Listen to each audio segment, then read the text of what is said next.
L'île en mémoire. Je suis le vagabond, le marchand de bonheur. C'est la maison La Courte Échelle qui publie L'île en mémoire. Son équipe, Marie-Ève Talbot, présidente, et Hélène de Rome, conseillère à l'édition. Inspirés par les propos et confidences de leurs aînés, de sexagénaires à centenaires, les auteurs nous offrent un éclairage nouveau sur une île riche de tous les possibles. Raymond Talbot, homme d'affaires.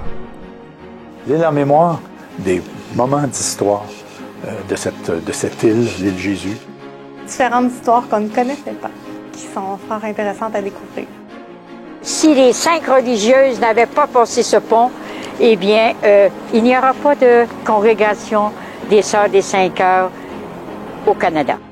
C'est Sœur Henriette Lépine que l'on découvre en tournant les premières pages de L'île en mémoire. Les petites glaneuses, récit de Claire Varin. La classe moyenne, c'était du Vernet. La classe ouvrière, c'était Saint-François. Une histoire de Leslie Pichet. Faut pas avoir peur, c'est tout. Avec Madame Irène Lecomte. Puis Laval a 50 ans. De la même auteure, on ne dynamite pas la maison du bon Dieu. Le tonnerre, il a tombé sur le clocher qui aurait dit on ne dynamite pas la maison de Dieu. L'Église n'a pas au feu. Claude Lavoie, Saint-Martin. Collège Antique.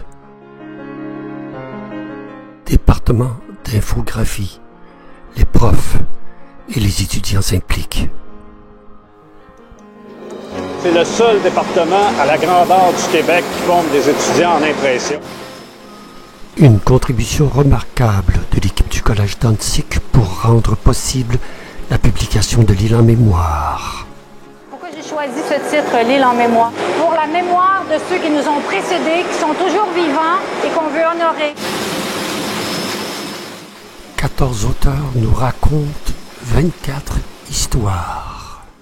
Je supervise les étudiants qui font l'édition du livre. L'illustration en couverture, une œuvre de l'artiste peintre Manon Ruffet. L'île en mémoire, c'est aussi une rencontre avec Monsieur Gérard Corbeil, l'ami qui a choisi l'ombre. C'est en 1956 que le fondateur de Laval, Jean-Noël Lavoie, réclame Gérard Corbeil à titre de secrétaire particulier. Et pour un autre bâtisseur, un ancrage dans l'éternité, Claude F. Lefebvre, ingénieur et homme d'affaires, raconté par Daniel Forget. Et de la même auteure, plusieurs vies en une seule, avec Bertrand Dudomaine. Les Chevaliers de la Terre de Nancy Lange, en compagnie de Madame Laurette Charbonneau-Lacroix et l'un de ses enfants, l'agriculteur Gilles Lacroix. Une histoire de solidarité et d'amour de la terre.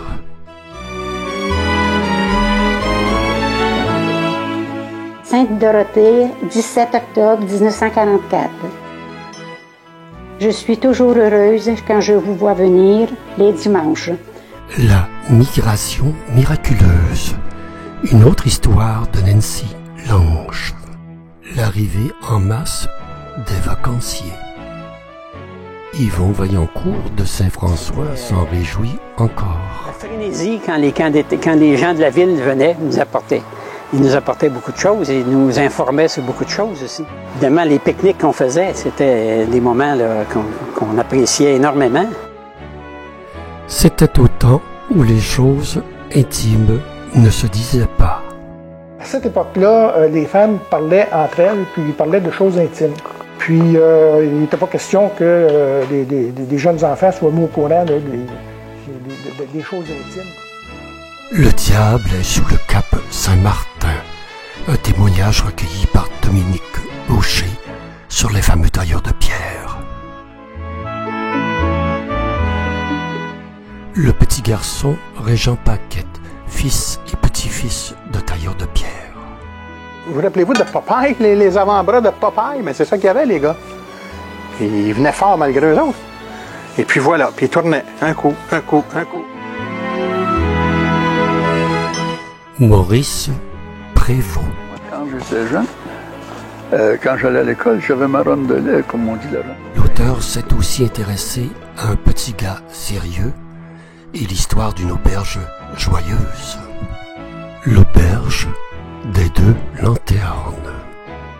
En 1948. Déjeuner intime avec Maurice Chevalier. Et des célèbres visiteurs qui l'ont fréquenté, dont Antoine de Saint-Exupéry, l'auteur du Petit Prince.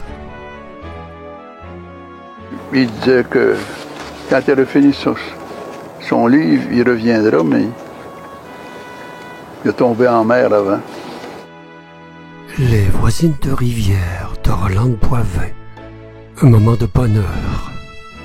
Mes parents, ils étaient toujours ensemble. C'était vraiment la fête.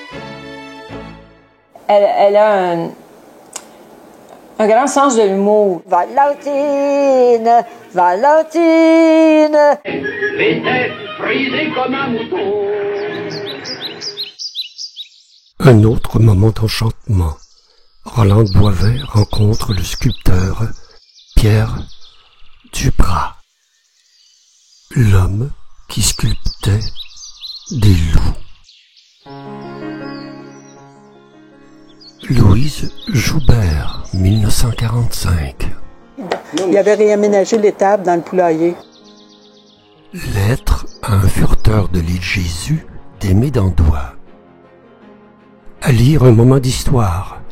Jacques Janvier Joubert, propriétaire de ferme laitière et aïeul de Louise Joubert. Un après-midi avec l'auteur qui a aussi rencontré celui qui ne s'en laissait jamais imposer. Le docteur Jean Guiaris qu'on aperçoit au centre alors qu'il étudiait au collège Laval. Le retour dit ce que je pensais. À un moment donné, je viens d'avoir écrit dans un article dans une revue médicale que le gouvernement fédéral devrait fournir les condoms et les seringues aux détenus des prisons fédérales. Le secrétaire du ministre de la Justice à Ottawa me demanda de retirer mes paroles. Je lui ai dit, écoute, je ne les retire pas, mes paroles. Une vie, ça passe vite, quand même. De Luc à Bégin. C'est vite passer une vie, hein, le monde. Inspiré par Solange Gauthier et Gérard Lavoie, des temps de leur vie à Saint-Martin, autrefois. Lulu, tout simplement, une histoire rédigée par Marie-Marthe Fortin d'Argenson. À découvrir dans l'île en mémoire.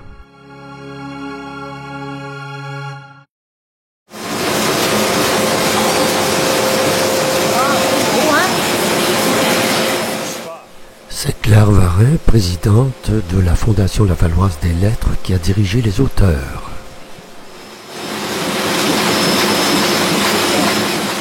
Écrevisse à l'oignon, un texte d'André Bruneveau, qui a été inspiré par sa mère, Gisèle Bruneveau.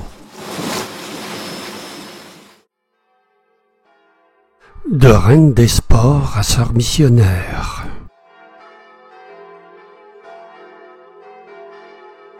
Un récit de Louise Dubuc qui a rencontré sœur Étiennette Guérette. Le moment le plus significatif de ma vie, ça a été d'abord à mes vœux perpétuels. À ce moment-là, on était encore une quinzaine de religieuses. Ou 2014, le cardinal Jean-Claude Turcotte accorde sa dernière entrevue à Réal Gabriel Bujoux qui l'intitule « L'enfant qui allait devenir archevêque ». La présence de la prison marquait ce village-là de façon particulière. L'enfant avait fait ses études dans le village de Saint-Vincent-de-Paul, non loin de la prison.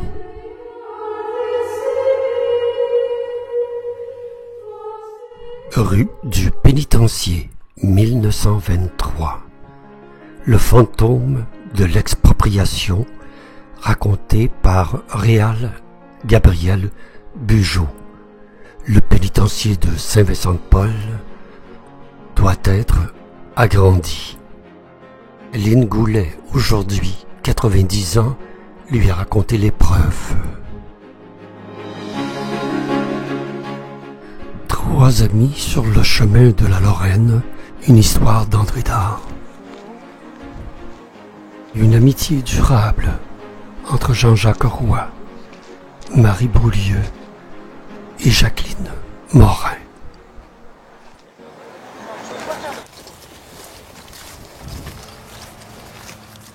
C'était simplement la vie à Casimireville ou encore à Pontvillot avec Jeannette Duguay.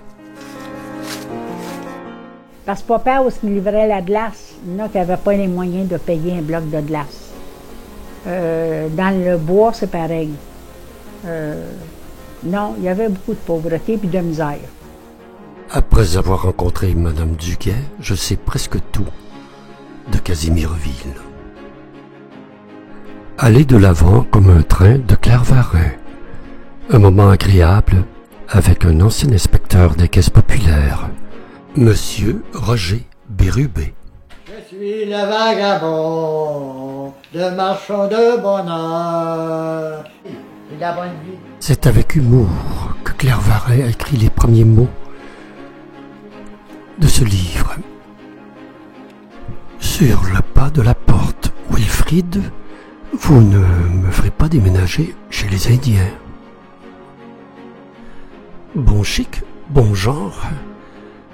De sa maison de Westmount, la belle-mère de Jean-Wilfrid Lavoie refusait net de déménager à Laval-des-Rapides. Ils emménagèrent quelques jours plus tard, sur l'île Jésus, encore un peu sauvage, mais dépourvue d'Indiens. L'île en mémoire, c'est 24 récits d'une île de tous les possibles. Publié à la courte échelle et distribué par Socadis. En librairie.